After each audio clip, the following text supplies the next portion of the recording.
While I do admit that some people were better at guessing who the knight is, I don't think anyone expected this particular design. All of the fan art I saw before Chapter 3 and 4's release were more traditional medieval armored knights. Heck, I personally thought it would be similar to the Nightmare Knight from Cucumber Quest. We got none of that. The design we ended up with is slim, jagged, floating, and it constantly changes forms like an amalgamate. However, there was also a much more important discovery at the end of Chapter 3, and that is the hidden boss inside the mantle minigame. This character was the first of many breadcrumbs leading me down into the depths. There, I think I found the key to unraveling the mystery behind the Roaring Knight's origins. A 4-player chess match where all of our favorite characters, and even the soul we're playing as, are just pawns on the board. This video will be divided into 3 parts, 3 layers, if you will. In the first layer, I'll be covering the incident and its aftermath.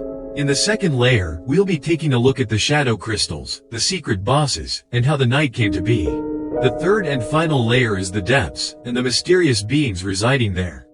Are you ready? Because this isn't going to be a normal Deltarune theory by any means. So, without further ado.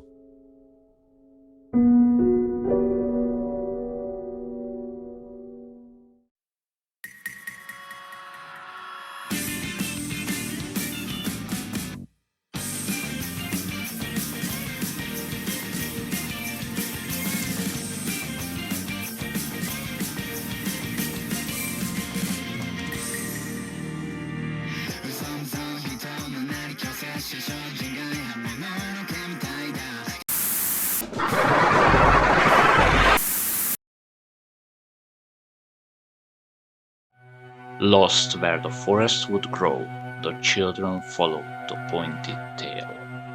The poor children. The most important question is what happened to Des Holiday. Let's try to piece it together using the clues we can find in the present. We learn from Birdley in Chapter 1 that how to draw dragons is 2,583 days overdue, which is around 7 years. Now, given Asriel's reputation as the town's golden boy, it's quite strange that he wouldn't return a book to the library for that long, so there is a good chance that him holding onto it has something to do with the incident. Also, given what Toriel says at the beginning of the game, it's obviously Asriel's first year in college. This means that he is currently 19 to 20 years old, which would make him around 13 when the incident happened. While we don't have exact numbers for the rest of the cast, let's say Des was 12, while Chris and Noelle were both 8. With the time frame established, let me paint a picture for you. There are 2 families living next door to each other, the Dreamers and the Holidays.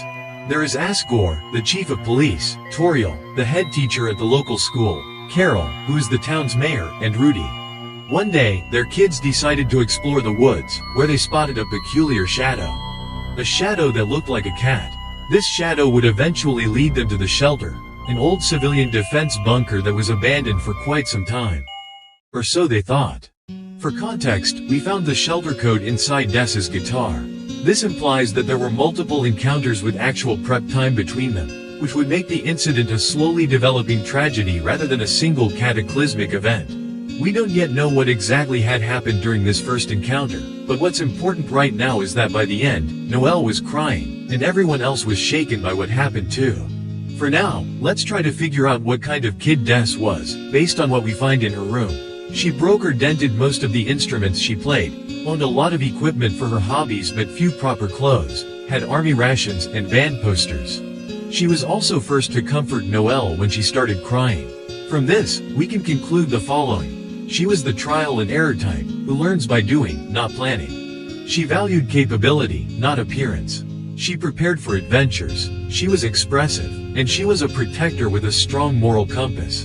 Let me give you my take on how things went down. After the first encounter, the shelter's door was locked. Des then found out about the code, wrote it down, left it in her guitar as a reminder, and started preparing for a big showdown. It didn't go well.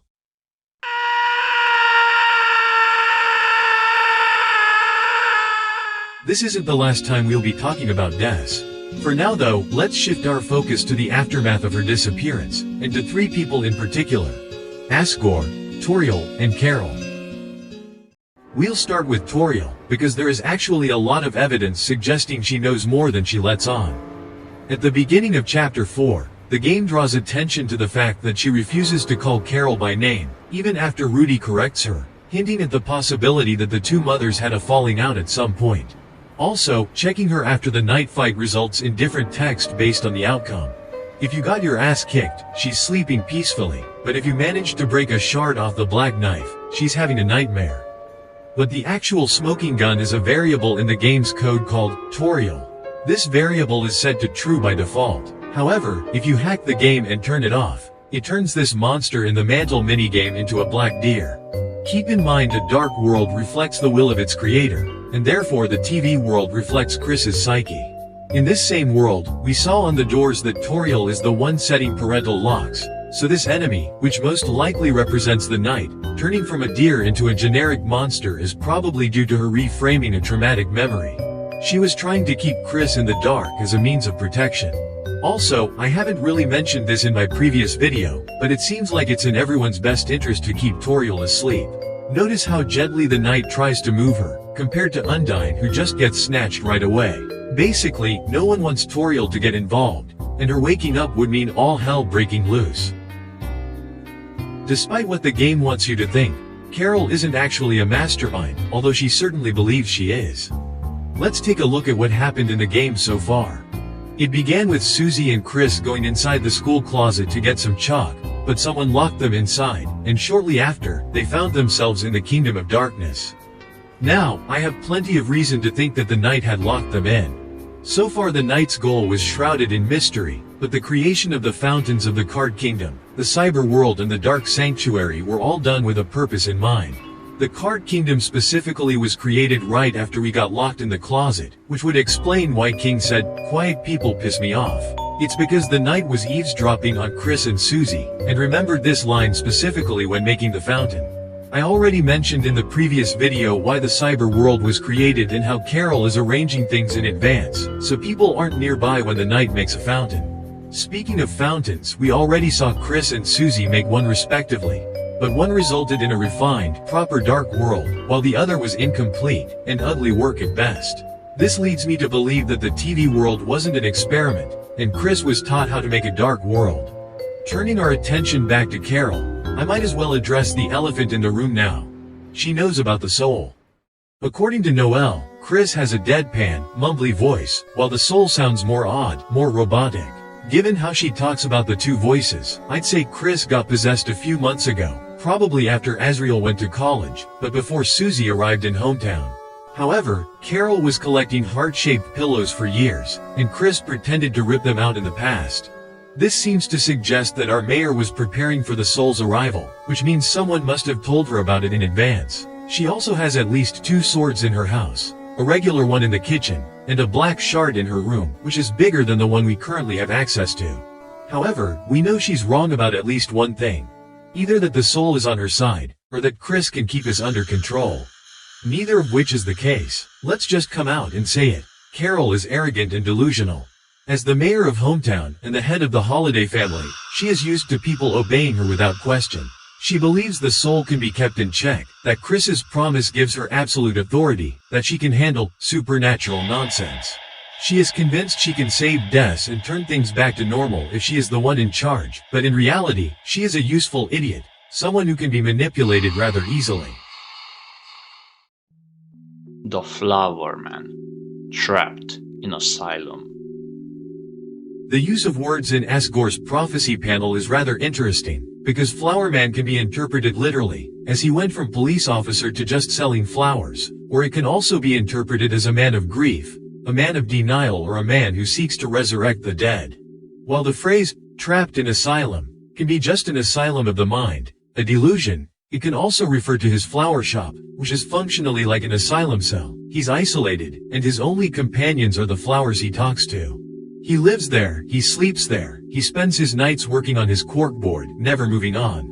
And the worst part is, he still thinks he can fix his broken marriage. He believes he has proof that will absolve him, when it's more likely that Toriel already knows.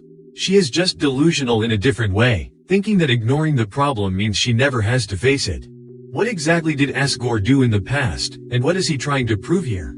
I don't know. I just know that in Chapter 5, he will try something reckless. And the knight is eagerly waiting for that moment. Before moving on to the next layer, I wanted to briefly mention Hometown's religion, Deltism, as there are some rather interesting details beside the fact that it was built around the prophecy.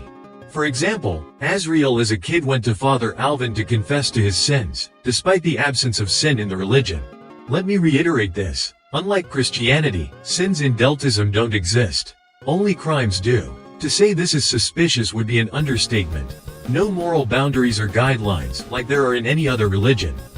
No, just don't break any laws and be nice to each other.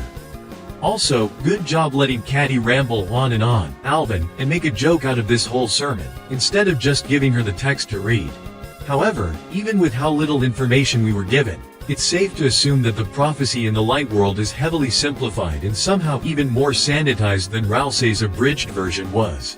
Probably the reason why the very concept of sin is absent from the religion is because the most sinful things, like opening dark fountains, were censored out by a certain faction over the centuries. If people forget these things exist, there will be no fountains, which means no knights, which means no one will pose a threat to the status quo. However, if sins don't exist, then heresy doesn't exist either, right?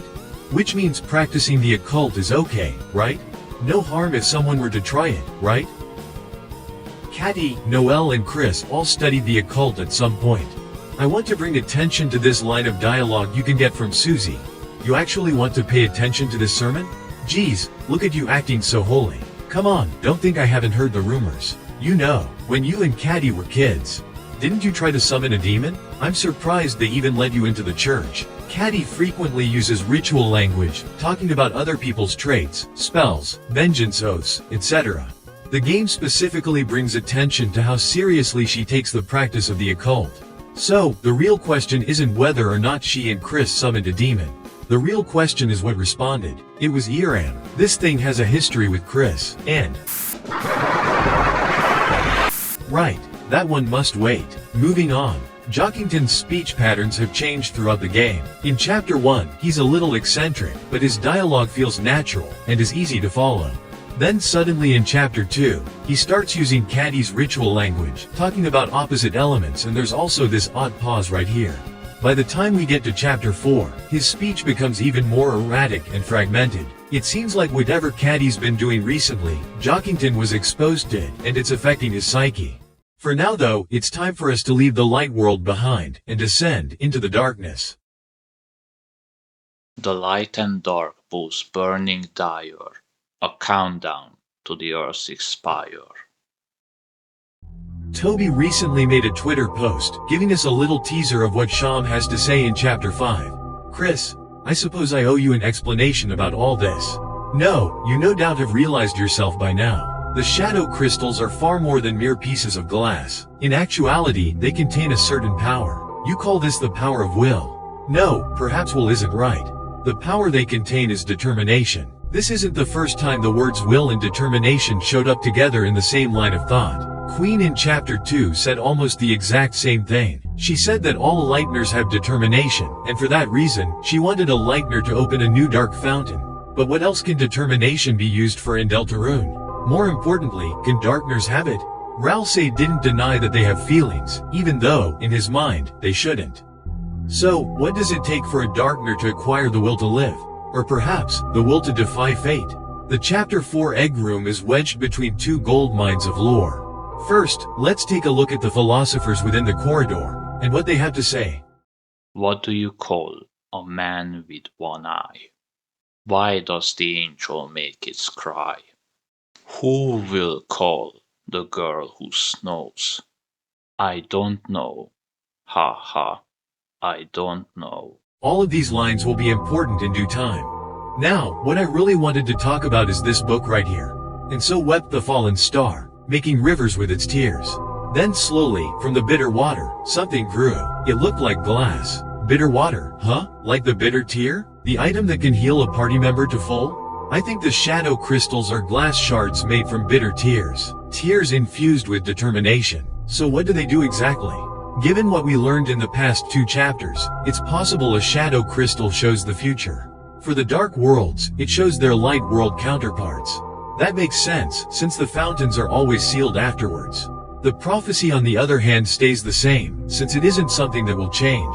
Let's take a look at why they almost certainly show the future. The visions they give us in the light world. Susie glaring at us coldly implies a falling out due to Chris being a double agent. Undyne being frozen in ice means she will be frozen either by Noelle as part of a cult initiation ritual, or by Carol as a sacrifice necessary for the larger plan. Speaking of Noelle, her leaning in closer and whispering is probably because she has a secret she can only share with a trusted friend. Last, but not least, being able to see through Chris's hand indicates that. So, how did the secret bosses get their hands on their shadow crystals in the first place? Were they given to them by someone? Not likely. After all, before Chapter 2 came out, Jevil didn't even drop a shadow crystal, so they must be a result of the madness, not the cause. Did they create them? Well, let's go over the story of each individual, and see if this theory holds any water. One of the major revelations for me was the fact that King never actually met the Roaring Knight. He was just told about the knight's brilliance by Jevil. So, how did this guy become the clown of chaos anyway? He was a simple jester, entertaining the four kings with his jokes and dances, until he met a strange someone who granted him a new perspective. From that point onward, he started treating the whole world like a game, embracing chaos and becoming the knight's #1 hype man. The hand of the knight is drifting forward. Soon, Hell's roar bubbles from the depths.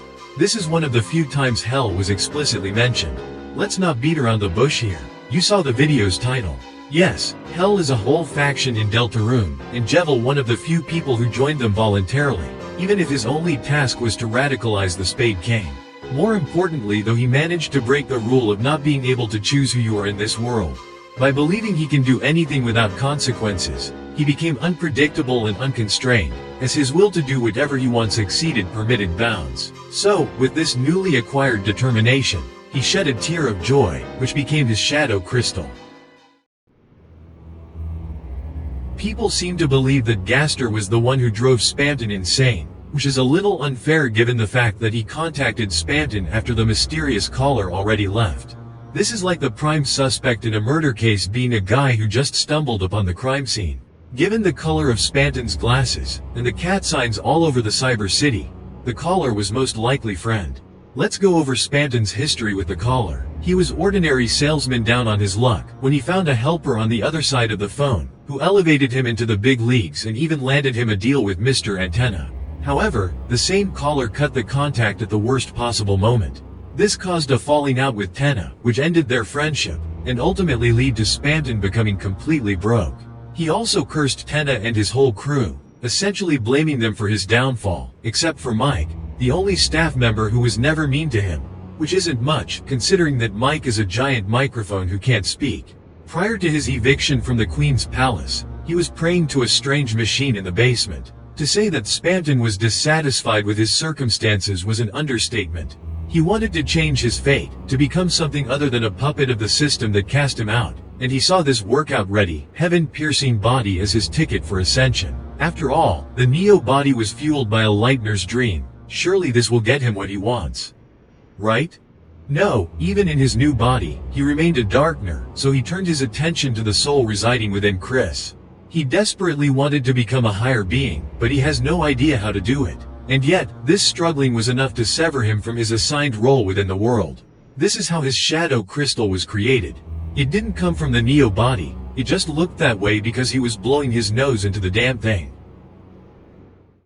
Before moving on to the night, I have to bring up the evil route, as Spamton is the only secret boss so far who takes a different path depending on your choices. There is a reason why I keep calling this game's weird route and the genocide route of Undertale evil routes. Because really, what is the weird route really about? Is it about regaining our agency and saving the world on our own terms? No, why would anyone think that? Is it the prophecy's intended way of playing out? No, why would Ralsei be so confused then? No, as Spamton correctly pointed out, this route was only ever about one thing, the freedom to do evil. Now, I'm sure you've been wondering where the Thorn Ring came from. It's from Icy, and I'm not just saying this because it's connected to ice spells but also because of the pain scale in the hospital. At 1, he's happy. At 10, he's happy and sweating. This, along with a couple of other clues, tells us what this mascot truly is. Chris claiming that Icy is real and eats children. Noelle looking up if Icy is a cryptid. for having constant blackouts and suppressing her trauma through forgetting. Ice doesn't devour children literally, he drains away the life force of his victims. Taking the HP equals hope theory into account, he's literally feeding on their hopes and dreams. Ice is a demon, more specifically a Wendigo. When Spamton confronts us as we're about to seal the fountain, it's obvious that something has changed, as he doesn't mention heaven or the soul a single time. His ambitions shrank from piercing heaven to just controlling a single dark world. Well, you may remember that when we visit the basement in the normal route, there is someone else beside us. In this route, Spamton didn't have the opportunity to meet Friend, as we triggered the boss fight right after putting him inside the Neo body. But on the evil route, he took his sweet time-changing forms, so Friend could have talked to him and gave him further insight on Hell's plans. Through this, Spamton realized there is another way to achieve his goal. Not by ascending, but corrupting what he can, and ruling over the chaos. Although, I can't help but notice how towards the end of the fight he becomes really annoyed and aggressive. Maybe because he's starting to realize that for the demons of hell, he became disposable. Perhaps his last line of dialogue, "Is it cold in here or is it just me?" doesn't just refer to literal cold, as Noel was about to finish him off, but also a sense of abandonment. At this moment, he was feeling the same loneliness and despair he felt when his mysterious caller stopped answering the phone. Friend has abandoned him yet again. Shadows that shroud the sky, darkening clouds divide, words of the dark collide, prophecy brought to life. Strike the earth, shadows rise, caught with the blackest knife. Lightners who dark defy, fall to the roaring night. The unused dialogue in the game's code was expanded with each chapter. My guess is that this is a flashback. A memory of a girl who was trapped in a black void, unable to die and forced to think endlessly. She was just a regular teenager, she didn't have any meditation techniques to protect her mind from the erosion, or her heart from sinking into despair. Beyond a certain point, any voice or any sound felt like salvation. And when she was already halfway gone, someone responded to her call.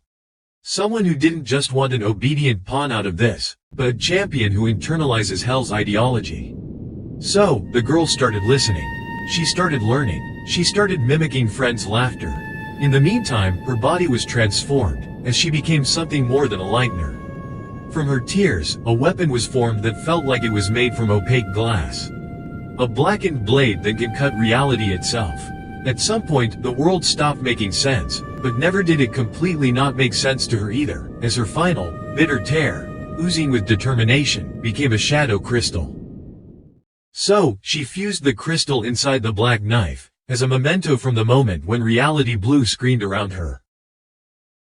What do you call a man with one eye? While I don't have much to say about the old man, he is rather unique as a secret boss. The reason why his shadow crystal exists is because he did a thorough research into the prophecy and ultimately came in contact with forbidden knowledge, while he was writing his fantasy series, Lord of the Hammer, which was based on the legend of Deltarune. While each chapter provides a little insight into the prophecy, what's important is that he stopped while writing chapter 6. And this is the key word. Stopped. The story, it became so grand, so overwhelming, some say it swallowed up the author himself. Well, it did and it didn't at the same time. On one hand, it swallowed his personal life, and he grew distant from his family. On the other hand, it didn't consume his mind, considering that he's still holding on to his sanity. The reason why he's still sane is because he realized he shouldn't dig any further. At some point, there was a line he didn't cross, a price he wasn't willing to pay. He couldn't write the ending of the story without losing himself in the process. Despite his efforts, his determination, he couldn't finish his life's work. So, he shed a tear of despair that turned into a piece of glass. A piece of glass he didn't notice. Years later, in the dark sanctuary, he said when he found the shadow crystal in his drawer, it looked like whoever put it there really wanted him to use it, and I guess that makes sense. Considering who the Roaring Knight is, they probably wanted to return it back to him. Okay, if the old man won't cross the threshold, we have to do it instead. Are you ready, everyone?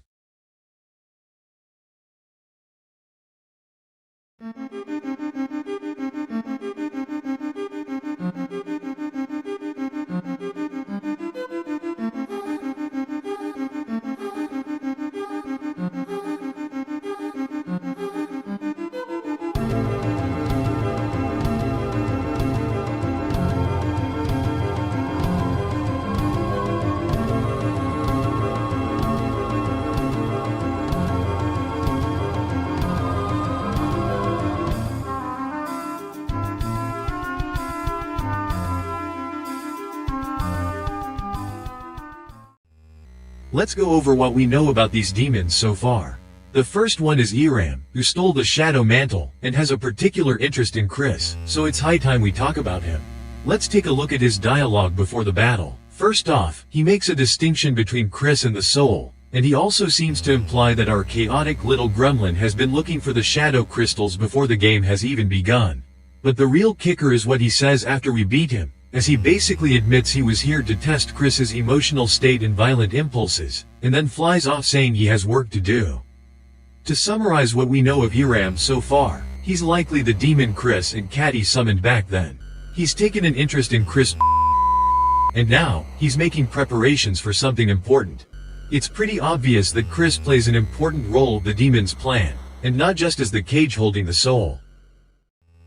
Both ERAM and Friend were actively watching us while we were playing the Mantle minigame, and Friend also shows up during the boss fight. I'm almost certain he has the cat puppet twin elements, and not just because he's a cat and also a master manipulator. Rather, these shadow cats are mere decoys or remotely controlled minions, while the puppet master is somewhere else. And while we will be discussing the prophecy panels in a short while, I just wanted to point out this one in particular. Jockington grows the beard. In all the other panels, the phrasing is very similar, and has a sense of pathos to it. But this text is too mundane, too specific. This is why I think this particular panel is a fake. It isn't part of the prophecy, rather it was put here by Friend as a bit of trolling. Now, it's time to talk about Icy. Who will call the girl who snows? Yeah, I haven't forgotten about this line. The philosopher didn't ask who will protect her or save her, but rather, who will call her. As if her magic will be cast on command. There's also this line during the second part of the Mantle minigame. The forbidden path began with ice magic. Notice how it says, began with ice magic and not, would begin with ice magic. The fact that the references to the evil root are so explicit, and not referring to it as hypothetical scenario, but rather something that will happen or has already happened leads me to believe that the demons want to use Noelle and her ice magic, even if we don't turn her over to the dark side, as they will take matters into their own hands. At this point, I have to mention the Deltarune ARG with the now well-known question. How long did it take her to smile? Until she met Susie. Aww. She never did, as it wasn't her smile anymore. This is where you're wrong. The demons of hell don't possess, they manipulate. No matter which path you choose, Noelle's smile is still hers. There's also the line Toby constantly used for his responses. Move forward with this answer. The message in my opinion is that we need to move forward, because Noelle's story is just beginning. Back to the glacier section, this isn't a guide on how to access the weird route. These lines are referring to something that already happened, probably before Des disappeared. This means that 8-year-old Chris and Noelle were using her ice magic inside the Shelter Dark World, and they stumbled into Ice East Domain, their driving force being simple childlike curiosity. Noelle of course wiped this dark world from her memory by trauma suppression. During this segment, the White Cloak takes damage when casting ice spells. Of course, the demon we're talking about is associated with both pain and ice. I imagine Icy secretly whispered into Noelle's ear, "Hey there little girl. Did you know that you can cast even cooler ice spells when you feel pain? Give it a try, will you? It doesn't have to hurt too much, and if it does, just use your healing magic, you'll be fine."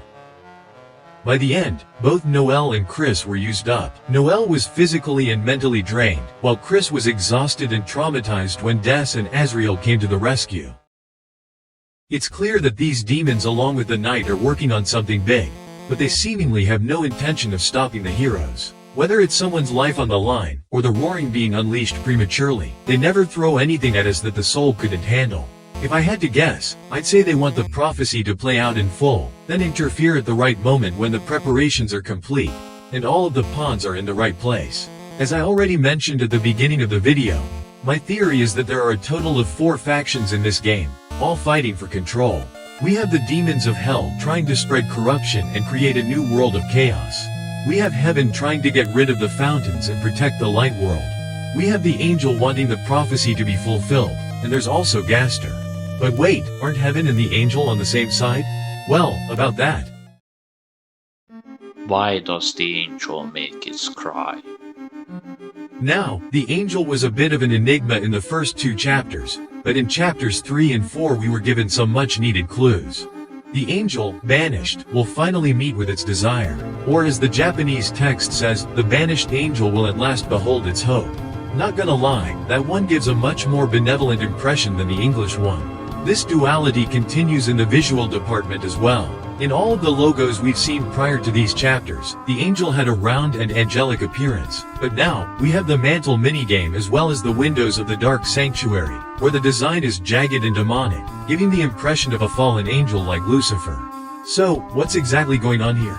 We know that there are at least two sides in this conflict. Heaven is active and calling out for something, and I might as well throw Ralsei's abridged prophecy from chapter 1 into the mix with this hidden gem of a line. Banish the angels heaven. What? So, heaven belonged to the angel at some point, but not anymore, because it's now a fallen angel. And also the prophecy says the angel is banished, and the heroes have to banish heaven, not the angel, while also giving the angel its desire, its hope, whatever you want to call it. How does this make sense? Well, let's consider this possibility. The heroes have to banish heaven, because the angel wants heaven gone. The old system, gone. Let me paint a picture for you. In the beginning, the earth was chaotic and filled with shadows. Darkness was over the surface of the deep, and the angel was hovering over the waters.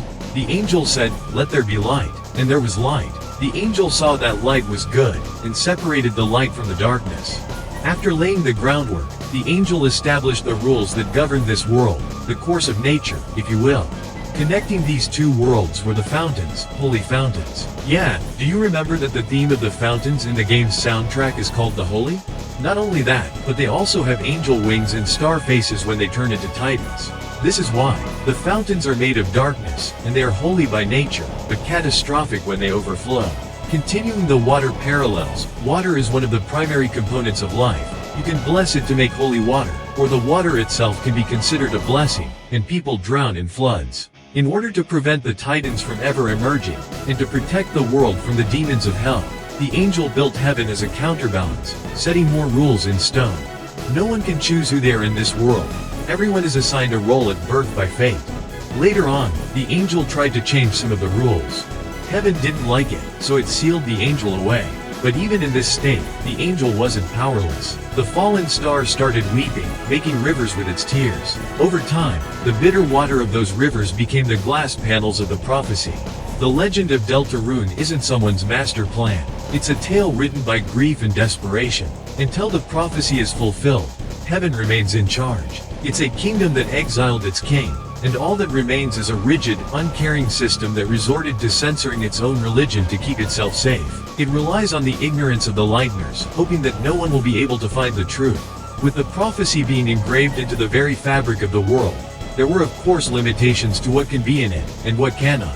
It contains the conditions required to break the angel free from its prison, but compromises had to be made, like putting the demons of hell into it, who predictably will never stop trying to overthrow the system and create a new world of chaos. The angel also couldn't just use the prophecy guarantee its ultimate victory. Also, remember how Ralsei said even if a panel breaks, it reappears somewhere else? This could also be read as him saying that even if you prevent a part of the prophecy from happening, the world will auto-correct to make it happen anyway. In order for this to be possible, the prophecy has to be vague enough, so certain events could happen multiple times over the ages, and multiple characters can fit the same role. When the old man said that stories can be retold, he wasn't just referring to the adaptations of the prophecy, those being Dragon Blazers and Lord of the Hammer, but also the prophecy itself partially playing out over and over again.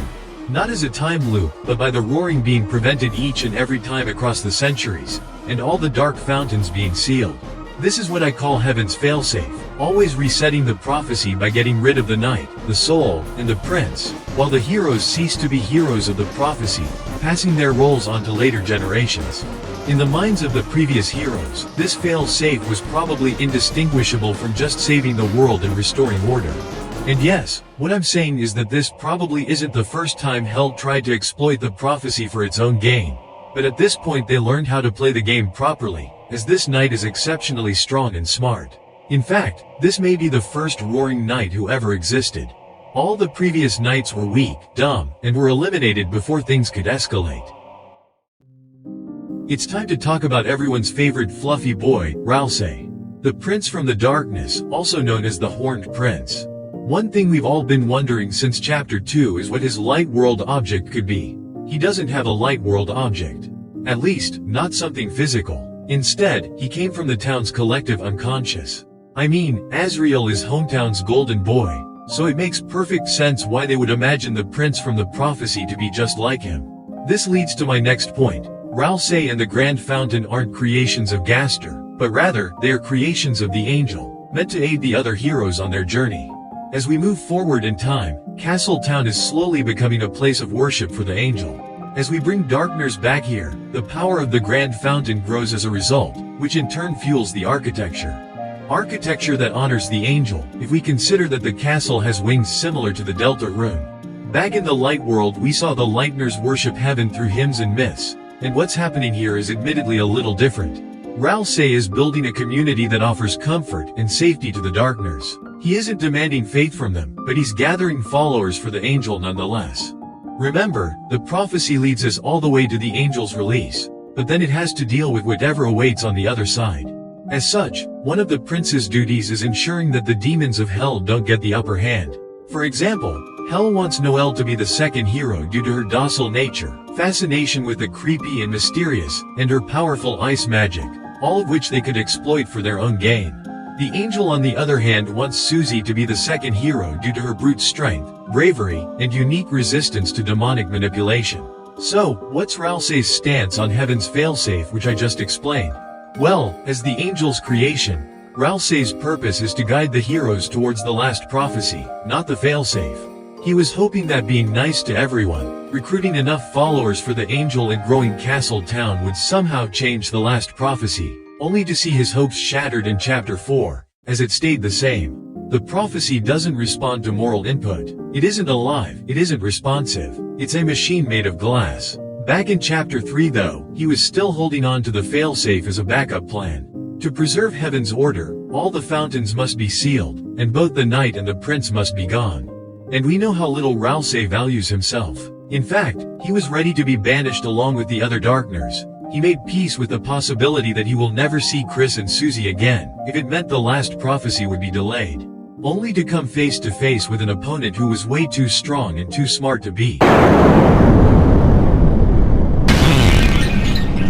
And Chris made us watch.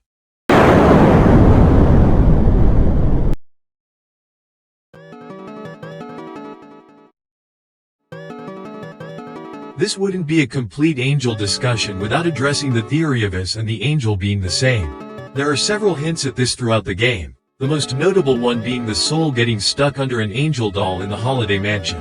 However, there is also a big piece of evidence against this. The game explicitly refers to us as a human soul on multiple occasions. However, there is still a way to make this theory work. We are less than the angel. Okay, I'd normally leave some warning here, but honestly, we already crossed into wild speculation territory a while ago. However, up until now, I've mostly been trying to avoid using Undertale logic to explain things. Remember how it takes the power of 7 human souls to make a godlike being that can reshape reality? What if the angel in Deltarune is the same, and we're the only one of the 7 souls that can escape its prison? When we entered this world, we were greeted by Gaster, who tried to help us out, only to be shut down by an authoritative voice, so things instead progressed normally. The demons knew where we will show up, Carol was alerted to our presence, and she had Chris ready to contain us. So, how does Ralsei know our name if he's not in contact with Gaster?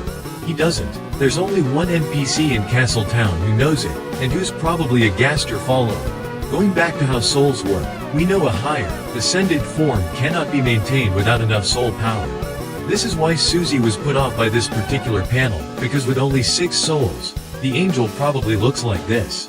Also, the souls in one body can work together as a committee without much friction, but individually a single soul can be a bit of a wild card, which is why everyone who knows about our power tries to keep us at arm's length. It's no wonder Chris is so secretive around us most of the time. So, why don't the demons of hell just take us for themselves? Because they can't contain us. In order to achieve their goal, they need an exceptionally strong vessel to absorb all of the souls at the end. Someone who, similar to the Roaring Knight, has internalized Hell's ideology by that point. Noelle Holiday, the Grand Sorceress of Chaos.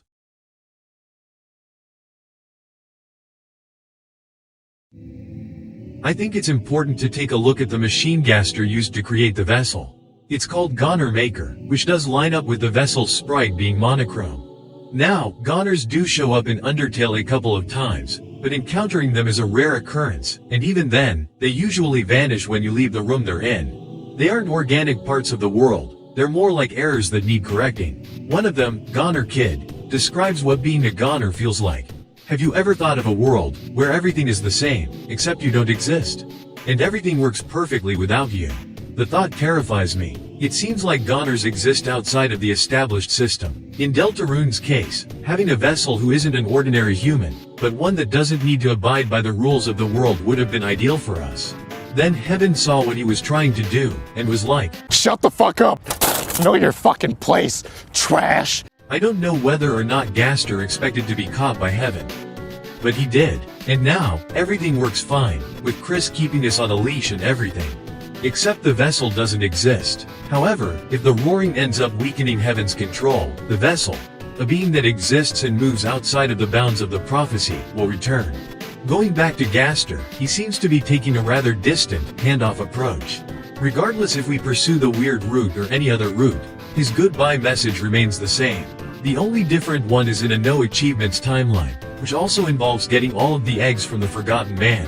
Even then, he's more intrigued than annoyed. Also, the save system in Deltarune is noticeably different from the one in Undertale. The game has 3 save slots, which means Gaster oversees at least 3 timelines at once, possibly more, maybe even all of them. It seems like he's very much content as long as his ideal future is achieved in at least one world, so he doesn't really care if the plan blows up in his face in all the others. There's a fan-made theme, The Lost Scientist, from all the way back in 2017, with a line that I think perfectly sums up Gaster's character. Whatever case, I'm in a business of obtaining results. I am a scientist.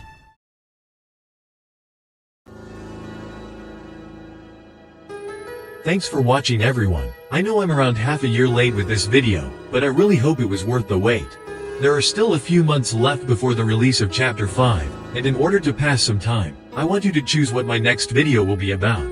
Let me know down in the comments what Deltarune related topic you want me to cover on this channel, and I'll choose from the most popular suggestions. Until then.